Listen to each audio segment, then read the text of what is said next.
analgésicos para el dolor, antibióticos para la infección, antisépticos para desinfectar. Todo existe para la salud del cuerpo, pero para el alma, la palabra de Dios. Sáname, Señor,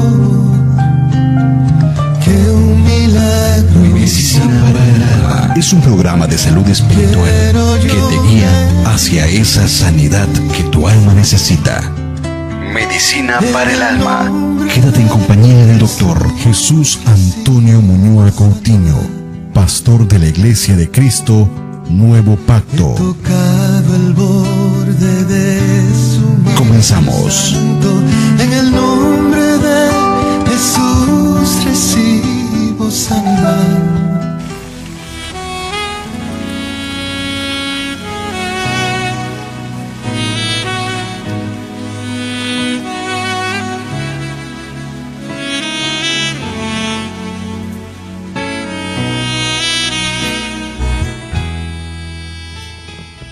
Muy buenos días, mis amados amigos y hermanos en Cristo. Bienvenidos sean a este espacio Impacto de Dios Radio. Y si es a través de las imágenes, www.impactodedioschiapas.com.mx. Para quienes nos están escuchando o viendo, pues créanme que no es una casualidad. Hay un propósito. Si usted está ahí, yo le ruego en el nombre poderoso de Jesús que no se mueva, que continúe, porque Dios va a hablar a su vida. Hoy tenemos dos invitados, no han llegado, pero por fe declaro en el nombre poderoso de Jesús que llegan. Y pues uno de ellos es el doctor Carlos Quesada. Javier Quesada es un teólogo,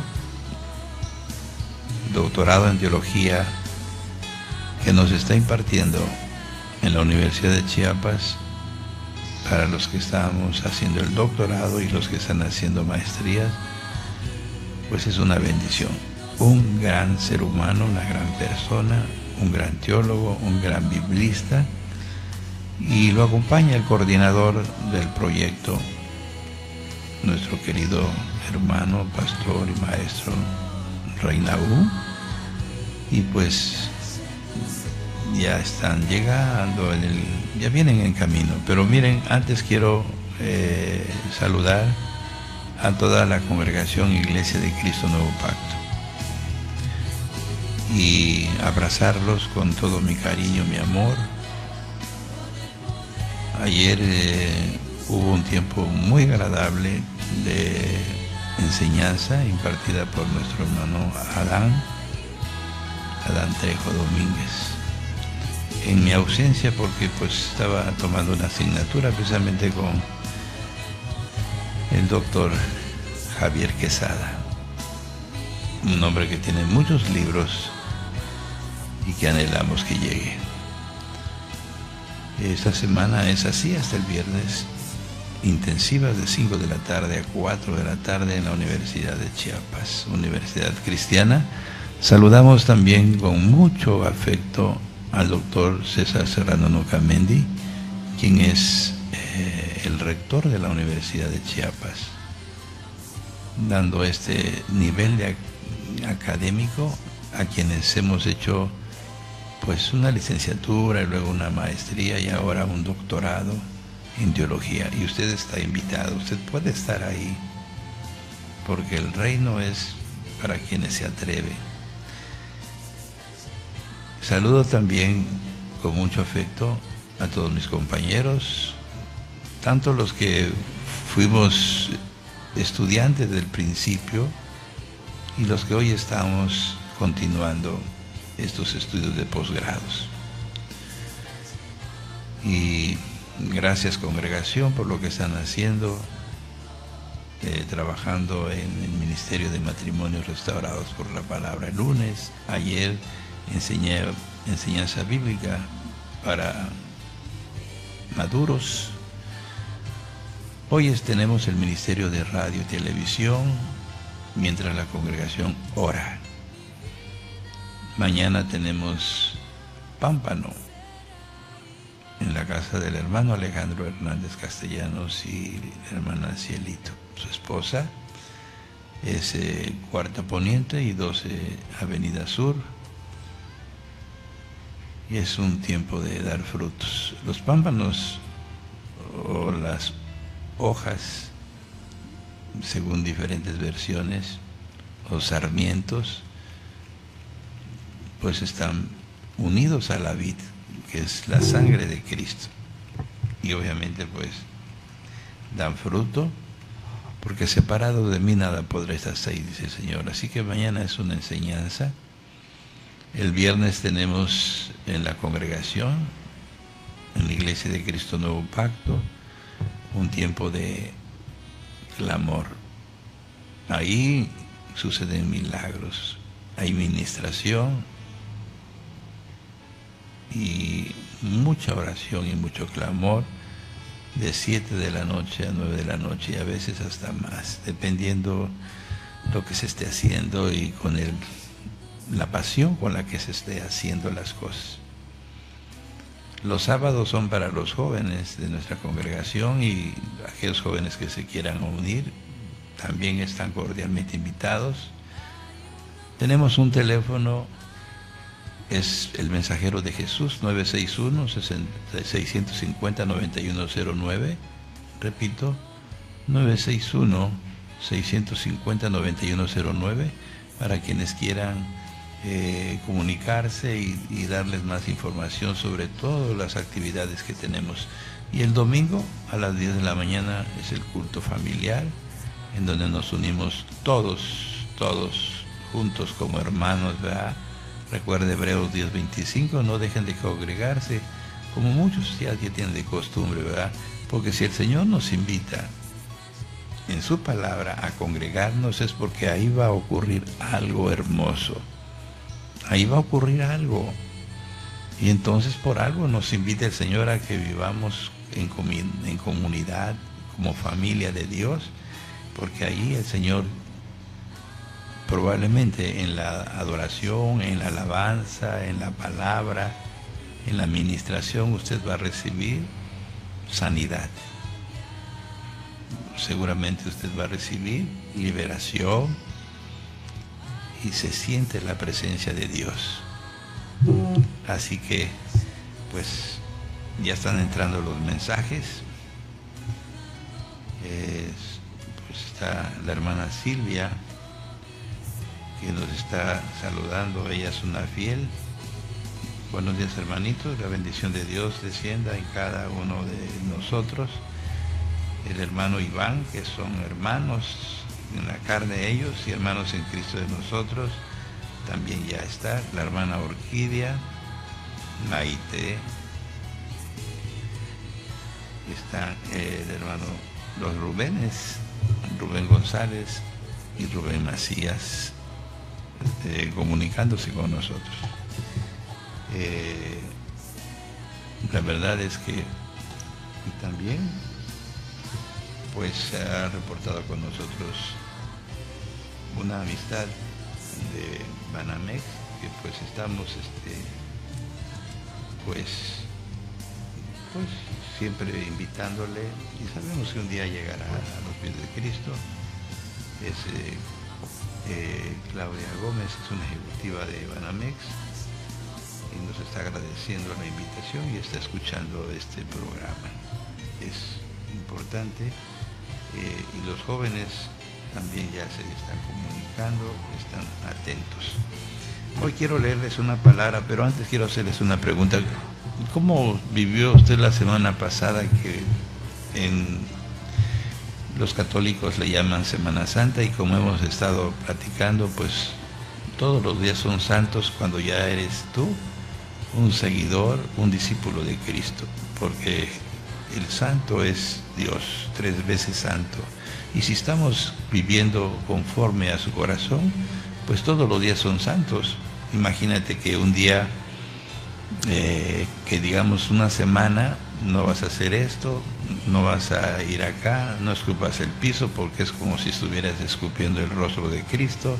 Esa semana los que tienen un segundo frente dicen no ver a su segundo frente esa semana, pero el lunes seguramente ayer ya lo volvieron a ver, y todo lo que dejaron de comer carne y se pusieron en algunas cosas de pues promesas en su sentir, pues ayer ya pasó la semana para ellos y vuelven al pecado. Quiero dedicarles esta cita bíblica y quiero que vean ustedes 1 Corintios, es el capítulo 5, y es muy importante para nosotros que pues vean esto en cuanto a lo que Dios quiere para nuestra vida, porque pues realmente Dios es bueno. Entonces, el versículo 7 y 8 de 1 Corintios, capítulo 5, dice: por lo tanto, dejen de pecar. El pecado es como levadura vieja que a todos echa a perder. Sí saben que ustedes que la levadura apesta, es algo que echa a perder las cosas. Entonces el pecado es como levadura vieja. Por eso nosotros el día del Señor en la Santa Cena damos pan sin levadura, con ese propósito de dejarlo limpio. El pecado es como levadura vieja que a todos echa a perder. Si dejan de pecar, serán personas nuevas, como los panes nuevos sin levadura, que se comen en la Pascua. Quiero decirles que nosotros sí celebramos la Pascua, claro que sí, es una fiesta instituida por la Santa Escritura, es mandada por el Señor y nosotros sí la celebramos, pero no es la Semana Santa. Todos los días son santos en Cristo Jesús. Pero la Pascua, aunque no es el día exacto ni la hora exacta, porque no se saben los tiempos, pues así como muchos celebran el nacimiento de Jesucristo el 25, aunque sabemos que no es ese día, así también en estos tiempos, la semana pasada se conmemoró pues la Pascua. Nuestra nueva vida es como la fiesta de la Pascua. Escuchen lo que dice el Señor en 1 Corintios 5, 7, 8. Entonces, si dejan de pecar, que espero que ese compromiso, ese pacto hayan hecho los que se portaron más o menos bien, intentaron hacer algo, háganlo, pero no lo dejen de hacer. No es una semana en la que te vas a cuidar de no ir a ver a tu amante, no es una semana en la que vas a hacer cositas buenas, dejar de hacer lo malo que has hecho, y ya la semana entrante pues otra vez vuelves a la contaminación. Entonces la palabra es muy perfecta: si dejan de pecar, es decir, si este lunes, antier, cambiaron las actitudes en tu vida, si dejas de pecar, serán personas nuevas. Nosotros cuando recibimos a Cristo, pues dejamos el pecado, empezamos una nueva vida en Cristo, y entonces nosotros celebramos las Pascuas de esta manera. Nuestra nueva vida es como la fiesta de la Pascua. Nuestro Cordero de la Pascua es Cristo, ¿sí? Él es nuestra razón de ser. Ya no tenemos que esperar que sacrifiquen un animalito inocente para perdón de pecados. Nuestro Cordero, el que dio la vida por ti y por mí, es Jesucristo, y entonces nuestro Cordero de la Pascua Por eso le decimos el Cordero Pascual, el Cordero de Dios, que es precisamente Juan el Bautista el que hace esa declaratoria, que a muchos no les gustó, ¿verdad? Y muchos no le creyeron, que fue sacrificado en la cruz. Nosotros somos como el pan de la fiesta, hermanos, y debemos ser como el pan sin levadura, ya no pecar.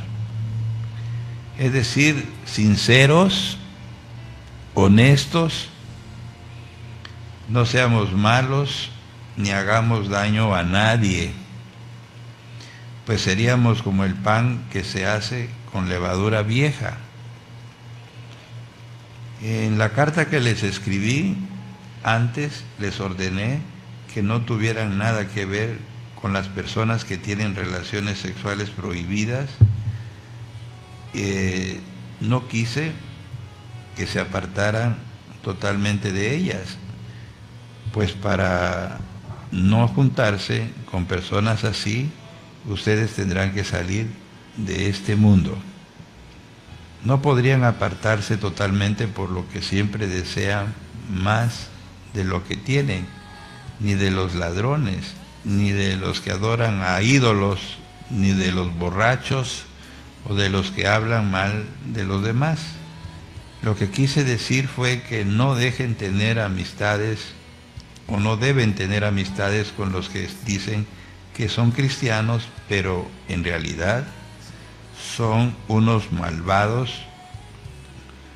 Con personas así, ni siquiera deben sentarse a comer.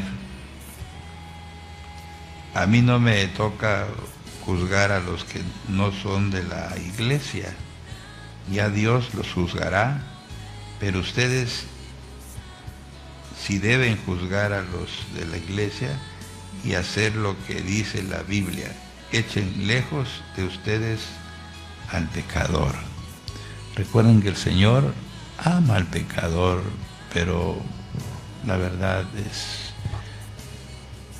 odia al pecado.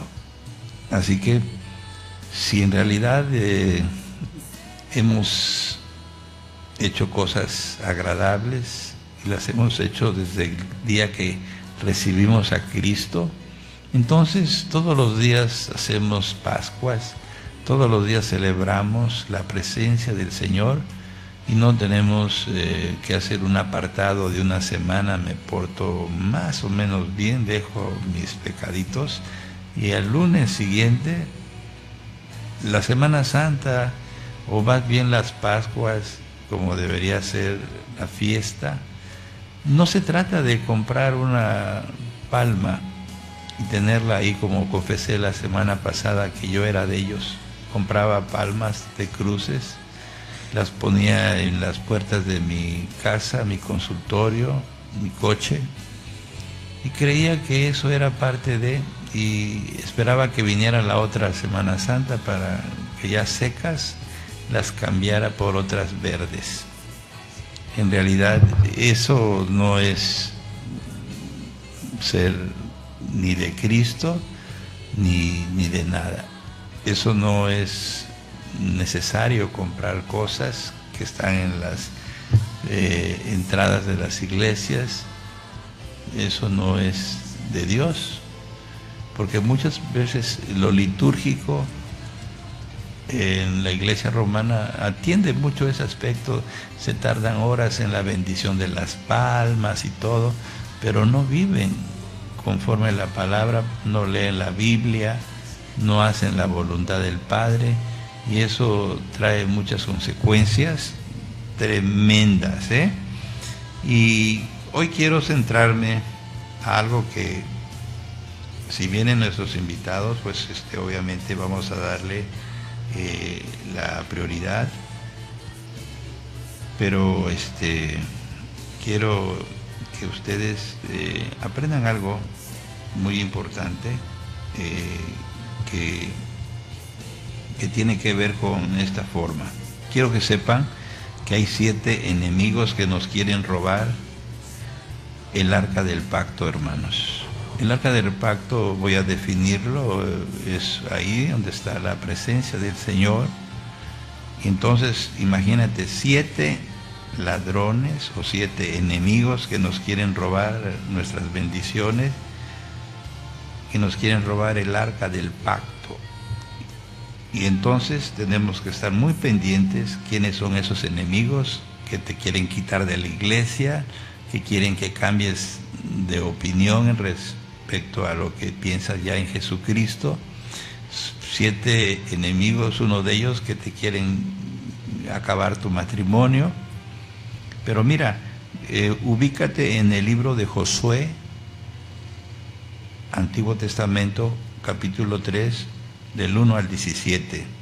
Dice así, versículo 1. Y Josué se levantó muy de mañana, y él y todos los hijos de Israel partieron de Sitín y llegaron al Jordán y acamparon allí antes de cruzar. ¿En dónde estás? Versículo 2. Y sucedió que al cabo de 3 días, los oficiales pasaron por medio del campamento. Versículo 3. Y dieron órdenes al pueblo diciendo: cuando veáis el arca del pacto del Señor vuestro Dios y a los sacerdotes levitas llevándola, partiréis de vuestro lugar y la seguiréis. Eso es una propuesta. Hay que seguir a Cristo, hay que seguir a Dios. Sin embargo, en el versículo 4, sin embargo, dejaréis entre vosotros y ella una distancia de unos o 2000 codos. No os acerquéis a ella para saber el camino por donde debéis ir. O sea, tenemos que estar a cierta distancia para no perdernos, porque no habéis pasado antes por este camino. O sea, tenemos que dejar que los que conocen, que los que saben, que los que llevan esa arca del pacto, pues lo conduzcan con esa libertad, seguridad que Dios les ha dado, y nosotros debemos ser obedientes. En el versículo 5 dice: entonces Josué dijo al pueblo: consagraos, porque mañana el Señor hará maravillas entre vosotros. Amén. Es una promesa hermosa y es para ti y es para mí. Te lo repito, Josué dijo al pueblo: consagraos, porque mañana el Señor hará maravillas entre vosotros. Y habló Josué a los sacerdotes diciendo: tomad el arca del pacto y pasad delante del pueblo. Y ellos tomaron el arca del pacto y fueron delante del pueblo. Y el Señor dijo a Josué: hoy comenzaré a exaltarte a los ojos de todo Israel, para que sepan que tal como estuve con Moisés, estaré contigo. Es promesa. Además, ordenarás a los sacerdotes que llevan el arca del pacto, diciendo: cuando lleguéis a la orilla de las aguas del Jordán, os detendréis en el Jordán. Entonces Josué dijo a los hijos de Israel: acercaos y oíd las palabras del Señor vuestro Dios. Y Josué añadió esto: conoceréis que el Dios vivo está entre vosotros, y que ciertamente expulsará delante de vosotros a los cananeos. Escucha, 1, cananeos, a los heteos, a los heveos, a los fereceos, a los gergeseos, a los amorreos y a los jebuseos. Esos son los enemigos que quieren robarte el arca del pacto. Voy a dejar hasta aquí la lectura, hermanos, porque ya llegó a la persona que habíamos invitado y había anunciado. Ya está entre nosotros al doctor Javier Quesada, teólogo, biblista, un ser humano, un amigo excepcional, y es una bendición tenerlo entre nosotros. La Universidad de Chiapas, a través de la coordinación de nuestro hermano, el maestro y pastor Reinaú, pues lo han traído porque es parte del proyecto académico en maestría y doctorado en teología, y nos estamos disfrutando. Quiero decirles que de las 3 asignaturas que hemos llevado ahorita, esta para mí es la más hermosa. Parecía difícil en el tema, en el contenido, pero en la manera en que nuestro hermano, nuestro amigo, nuestro pastor, nuestro maestro, nuestro doctor se mueve y enseña, la verdad es que se nos ha facilitado y se nos ha impregnado ahora sí que nos ha apasionado la enseñanza. Yo le doy la bienvenida y un aplauso aquí al doctor Javier Quesada. Bienvenido, doctor. Qué amable. Es una bendición, la verdad, tenerlo aquí, y el tiempo es suyo para decirnos, y ojalá se acerque también entre nosotros el maestro Reynaú, porque pues es una bendición contar con ustedes en este tiempo. Sé que no sucede todos los días. La enseñanza, la Biblia, podemos darle continuidad otro tiempo, pero su presencia nos ha llenado de mucho gozo. Ni sabemos cómo pasan las horas de las 5 a las 9 de la noche por las tardes en la universidad. No hay aburrimiento, al contrario, estamos apasionados, estamos metidísimos en su enseñanza, y es una bendición, y yo le doy gracias a Dios porque usted esté acá compartiendo este tiempo y pueda usted hacer uso de la palabra, para que quienes nos están escuchando o nos están viendo a través de la www.impactodedioschiapas.com.mx nos están viendo en todo el mundo. Así que esto es para todos. Buenos días. Muchas gracias por la invitación. A mí, desde luego, el maestro Reynaú vino aquí conmigo ahora, pero no se puede quedar. Entonces me pidió que lo disculpara, porque tiene trabajo. Y yo con mucho gusto accedo a la invitación y le agradezco, porque soy un apasionado de la palabra de Dios, un apasionado de los estudios bíblicos desde que era más o menos joven, más o menos chavo. Y entonces he tenido la oportunidad de dedicarme a los estudios, a la lectura de la Biblia, al principio para entender sus ideas, su historia, y luego más adelante para entender a fondo los textos. Y entonces me he dedicado con mayor detenimiento a las lenguas bíblicas. Y esto me ha enriquecido de tal manera el análisis, el acercamiento al sentido de los textos, que me decidí hace unos 5 o 6 años a traducir toda la Biblia. Amén. Entonces estoy en ese proyecto, ya un poco más de la mitad.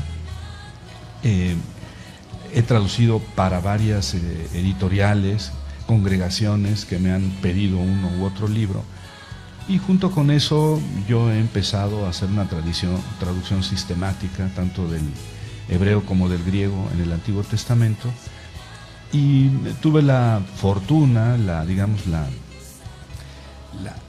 suerte gigantesca de recibir una jubilación más o menos joven, antes de los 60 años, y entonces me he podido dedicar en tiempo completo a esa traducción. Esperamos que en unos 3-4 años ya pueda salir a la luz pública. Usted tiene un programa de radio, ¿verdad? Y eso compartimos el día de ayer. ¿Nos puede decir en dónde está y en dónde usted y cómo se llama su programa y cuál es el contenido de su programa de radio? Sí. El programa se transmite a través de la internet solamente. La dirección es Radio Sogem, con G-E-M, radiosogem.org. Aparece el programa los miércoles a las 7 de la noche o a las 8 de la noche, y los domingos se repite a las 7 de la noche. El programa se llama ¿Qué dice la Biblia? Tiene ya más de un año de estar en el aire, dura 1 hora y es una conversación libre con algún invitado sobre algún tema bíblico, cual sea. Y entonces platicamos ahí libremente sobre lo que precisamente dice la Biblia, no sobre lo que dicen las iglesias, lo que dicen las ideas, las corrientes modernas, sino lo que dice el texto bíblico. Esto es nuestro objetivo. Desde luego, somos muy respetuosos de todas las creencias y de todas las maneras que hay de vivir la enseñanza bíblica. Eso se respeta absolutamente. Pero el programa está destinado, y hemos adquirido esa disciplina, ¿verdad? De antes de hablar lo que aceptamos, lo que no aceptamos, lo que creemos, antes de ello, dejar muy claro qué es lo que realmente dicen los textos. Y esto pues ha agradado a muchos lectores porque no excluimos a nadie, ni siquiera a los no creyentes. No, la Biblia es un libro para todos. Fíjate que yo tengo la idea, la impresión, la convicción de que la Biblia no es un libro que puede ser utilizado como un arma para golpear a los demás. Tampoco es la propiedad de nadie. La Biblia es un libro que se escribió en el mejor de los casos, hace 1900 años, y que puede ponerse en el centro de una mesa común, en la que estemos judíos, ateos, reformados, iglesias tradicionales, católicos, ortodoxos, y todos podamos unirnos en el estudio de este texto, en el conocimiento de ese texto. Yo creo que las iglesias, las diferentes fees, e incluso los no creyentes, podemos estar dialogando como hermanos, como amigos, este mismo texto. Las divisiones pueden ser posteriores, ¿no?, sobre lo que aquel texto dio origen, o las creencias que nacieron de aquel texto. Pero el texto en sí mismo es tan rico y ha dado origen pues a las principales religiones de Occidente, tanto al judaísmo como al cristianismo en sus diferentes iglesias, y también tiene una gran influencia en el Islam. Entonces, ¿por qué utilizar la Biblia para dividirnos? La Biblia más bien es aquello que nos une. Bueno, el doctor Javier Quesada del Río es originario de Matamoros, Tamaulipas. Es filósofo, es doctor en teología por la Universidad La Salle, es un estudioso de lenguas semíticas, es traductor y ofrece cursos de lengua hebrea y árabe, además de dirigir trabajos de titulación en el área de teología. Su formación ha permitido coordinar publicaciones, ser investigador y elaborador de artículos y libros en varias universidades, como la Universidad La Salle, la Universidad Iberoamericana y la Universidad Motolinía del Pedregal. Ahora, quiero decirles que en estos días hemos estado trabajando sobre la revelación de la cruz como resultado de preguntas de quienes participamos en esta posgrado, ya sea maestría o doctorado. El día de ayer se trabajó a profundidad el bautismo de Jesucristo, que cada uno tiene su punto de vista, viéndolo desde los 3 evangelios sinópticos y desde el 4 evangelio de Juan. Y hoy pues tenemos la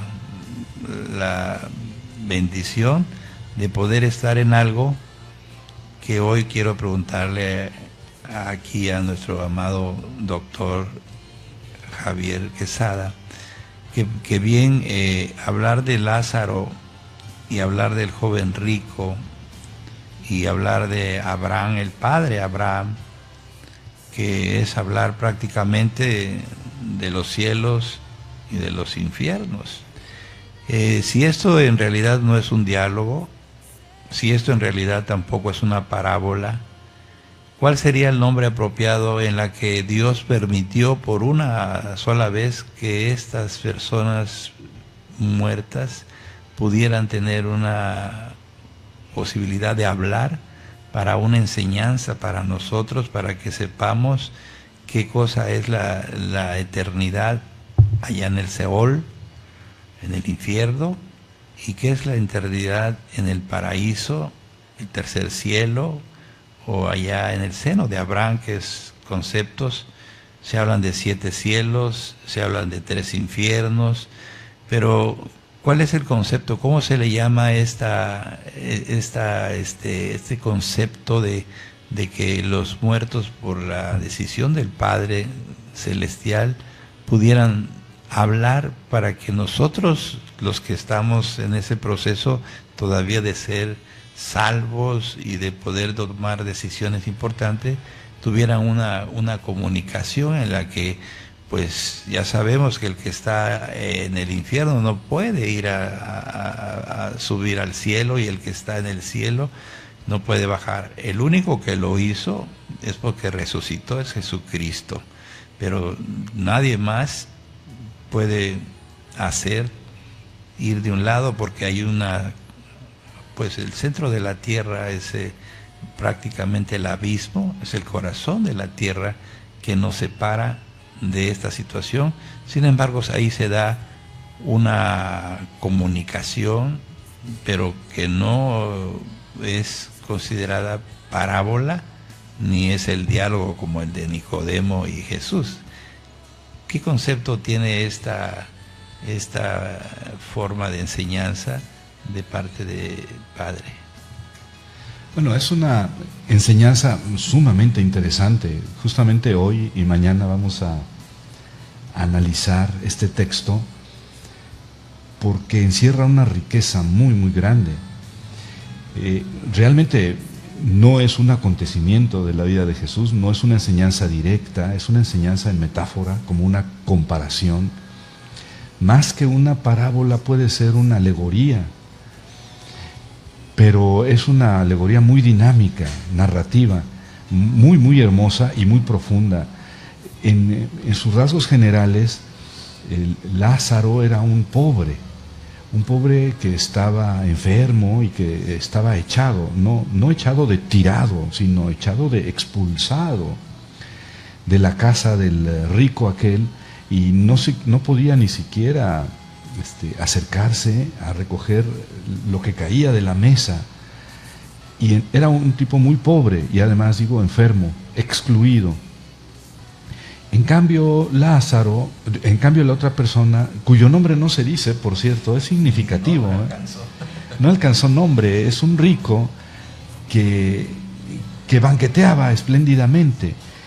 Un rico que, su riqueza pudo haber sido obtenida de una manera muy correcta, muy, muy buena, positiva. Sin embargo, excluía a Lázaro. Los perros podían entrar, pero Lázaro no. Resulta que después en la otra vida, Lázaro fue llevado al seno de Abraham, en tanto que el rico fue llevado al Hades. O al Hades, dice el texto griego.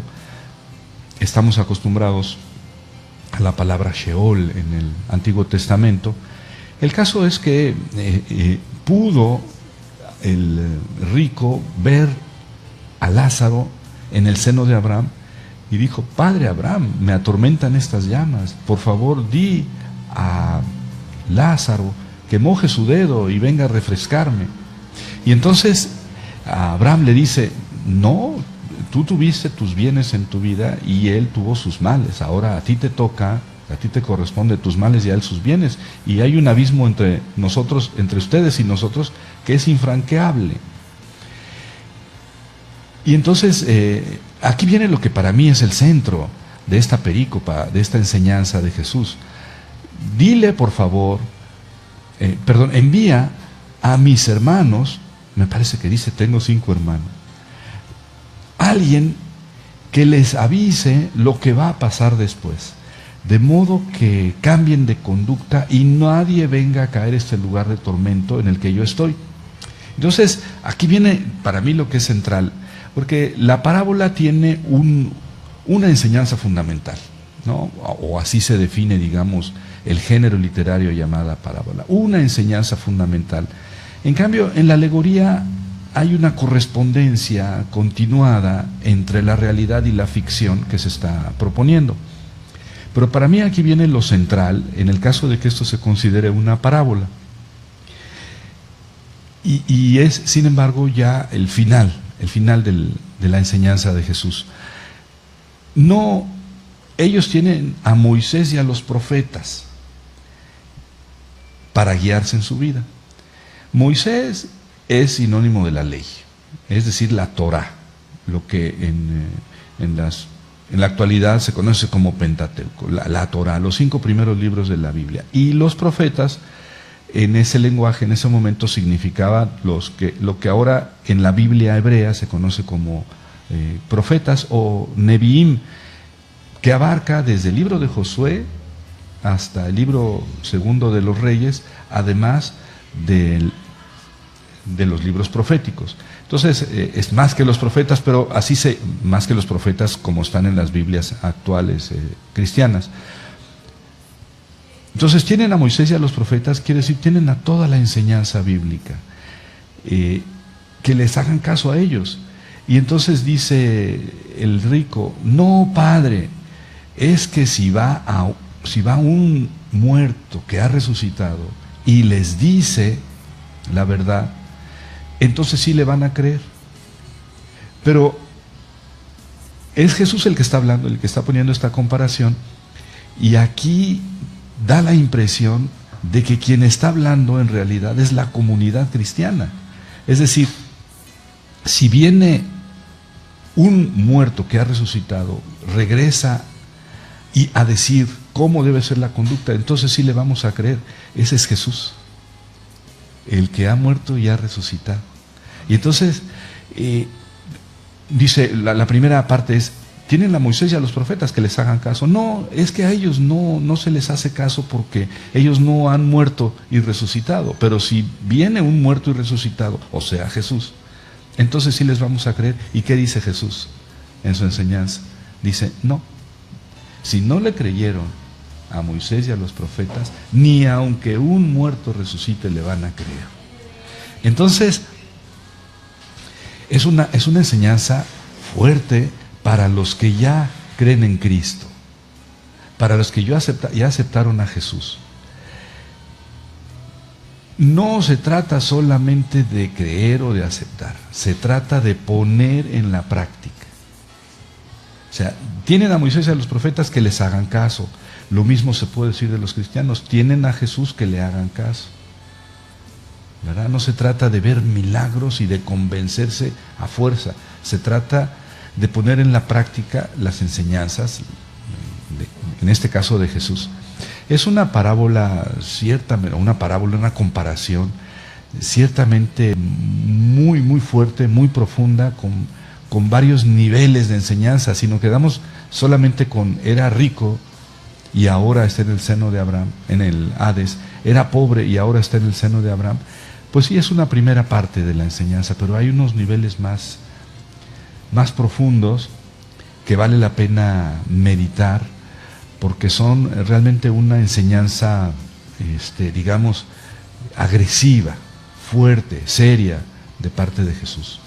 Pastor, aquí, amado doctor Javier Quesada, pues en estos días que se celebró para quienes hablan de Semana Santa, pues hemos enseñadoles que el cuerpo va al sepulcro, obviamente, y el alma, para quienes han recibido a Cristo, va a otro lugar que es el paraíso, En un esquema que tengo acá ahorita, habla que el Hades está dividido en dos compartimentos. Uno para los salvos, que es el seno de Abraham, y que prácticamente es para salvos.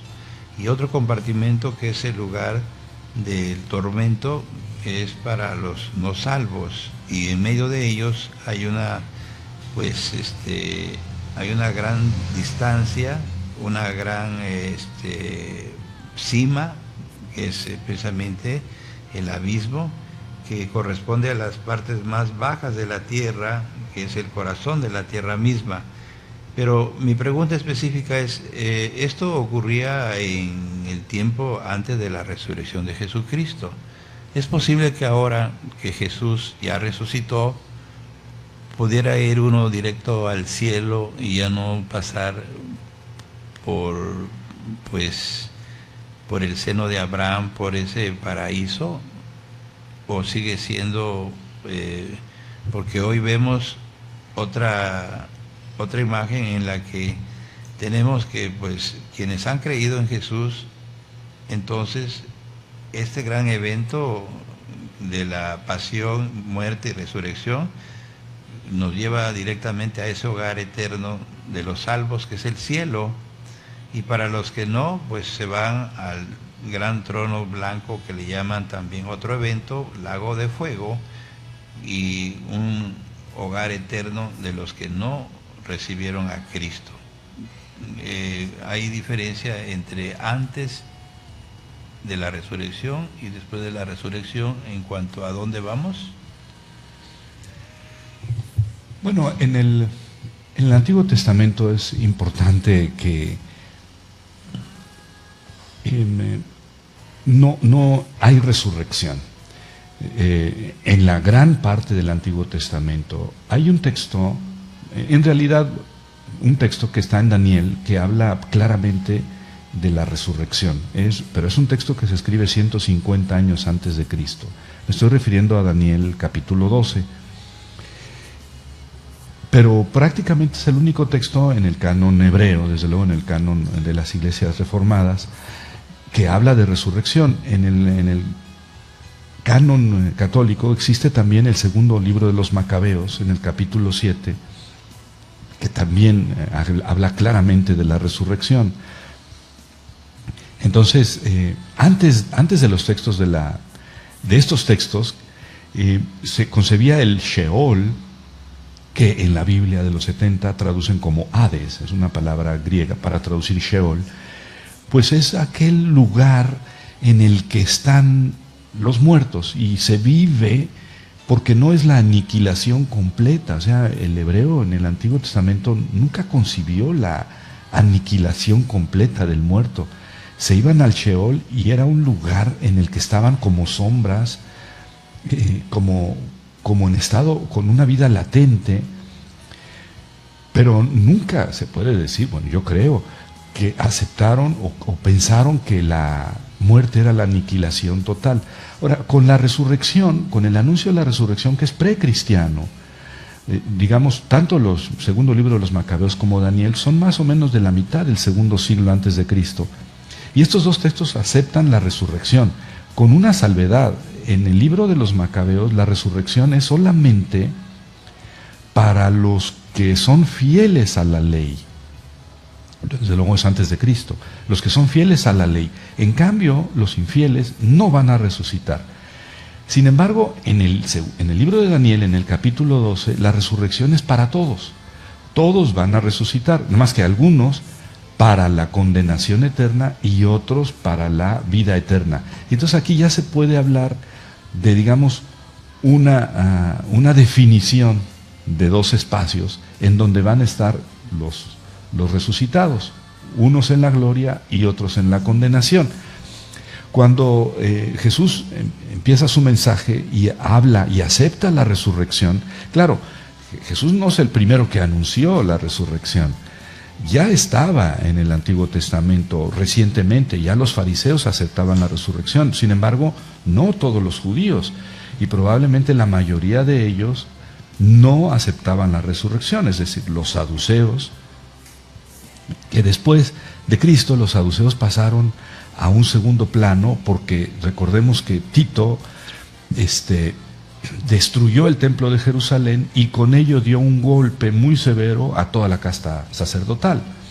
Y entonces la teología que se impuso en el judaísmo fue la teología farisaica. Y esa teología sí aceptaba la resurrección. Pero antes de eso, tengo yo para mí que la mayoría de los judíos no aceptaba la resurrección. En cambio, Jesús pone la resurrección como uno de sus anuncios principales. Y la diferencia entre el anuncio del Antiguo Testamento de la resurrección y la diferencia del anuncio cristiano es que el Antiguo Testamento espera la resurrección para el final de los días, la resurrección de todos. En cambio, Jesús anuncia su resurrección. Jesús es el primero que resucita. Sin embargo, para los creyentes, digamos así, dos tipos de resurrección, y ahorita los preciso. La resurrección final, es decir, la palabra resurrección es una palabra latina. Resucitar. Suscitar algo es levantar algo. Y es volver a poner, volver a suscitar algo, volver a poner, o sea, poner de pie algo que estaba tirado. Ese es el concepto de resucitar, volver a parar. En ese texto, esa palabra es latina, desde luego que no se usa en el Nuevo Testamento, que está en griego. En el Nuevo Testamento se utilizan dos verbos para hablar de resucitar, o tres verbos. Los dos principales son anagistemi, que es exactamente el sentido de ponerse de pie.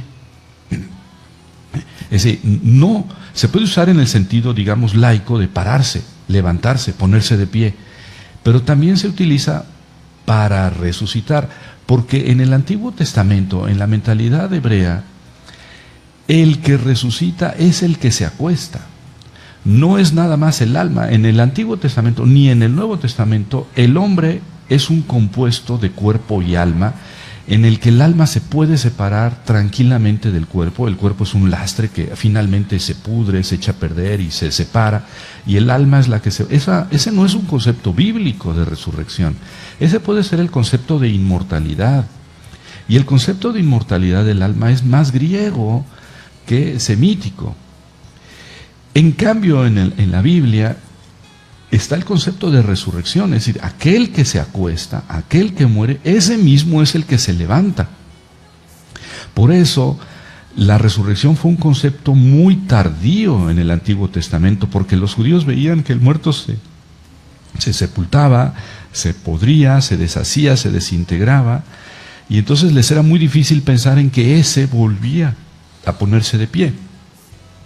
De manera que el concepto, la idea de resurrección es muy tardío y proviene, del libro de Daniel y del segundo libro de Macabeos, pero implica la unidad cuerpo y alma. Este que se muere, este que se acuesta, es ese que va a resucitar. Por eso la resurrección es al final de los tiempos y es para todos. Entonces, esa es la idea propiamente cristiana, es decir, neotestamentaria de resurrección. Pero los primeros cristianos estaban en contacto con la cultura griega, y entre los griegos sí era lo común concebir el ser humano como un compuesto de cuerpo y alma. El cuerpo es un lastre que finalmente se queda, y el alma es simple, completamente espiritual, y finalmente se libera y es la que se va con Dios. Entonces, en el cristianismo lo que pasó es que se juntaron estas dos maneras de entender la resurrección. Sí se entiende, sí se espera la resurrección al final de los tiempos, que implica un cuerpo. Dice Pablo, no es este cuerpo, no es exactamente este cuerpo, pero es un cuerpo.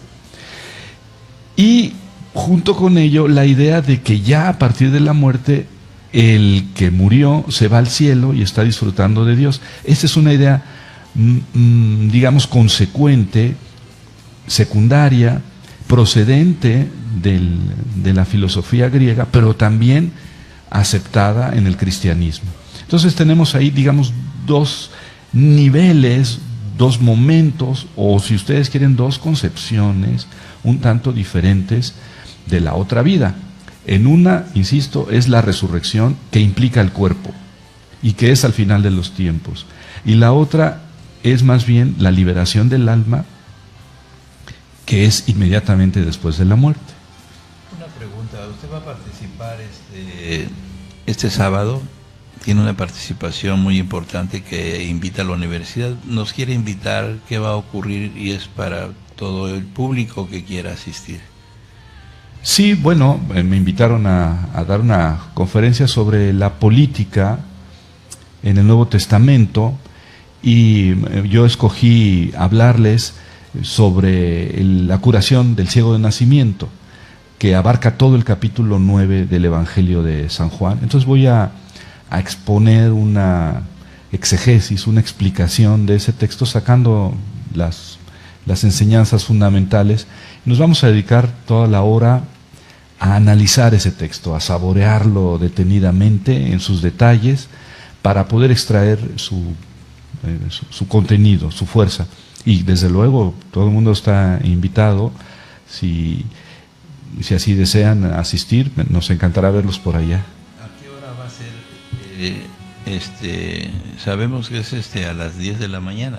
Tengo entendido que así es, pero no estoy seguro. Y es en la Universidad de Chiapas, es en el Libramiento Sur, Oriente, Universidad Cristiana, cuyo rector invita César Serrano Nucamendi.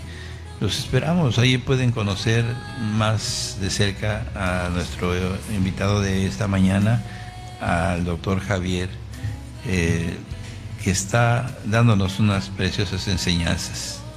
Y queremos que ustedes, todos los que les guste conocer de Cristo, conocer de Dios, conocer del Espíritu Santo, pues tienen una magnífica oportunidad. Esto es gratuito, va a haber una enseñanza y la va a compartir el doctor Javier Quesada del Río, que es nuestro invitado.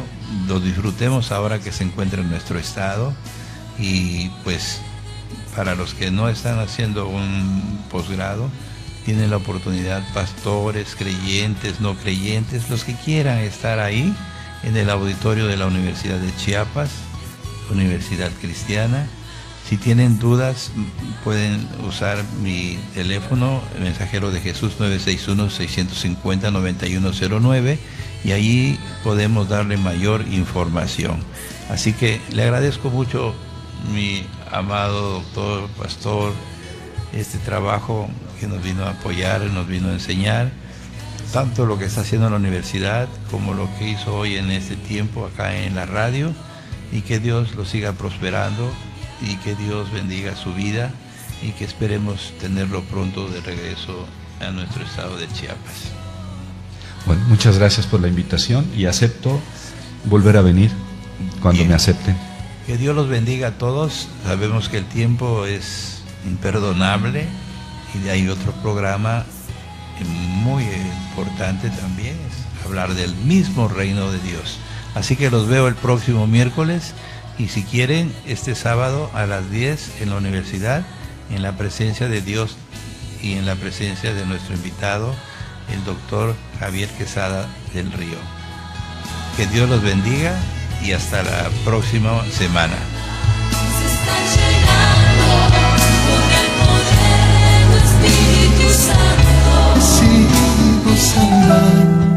La consulta del día de hoy terminó.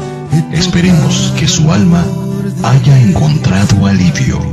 Pase por su receta de paz y sanidad espiritual en la próxima emisión de Medicina para el Alma, con el doctor Jesús Antonio Momoa Coutinho, pastor de la Iglesia de Cristo Nuevo Pacto.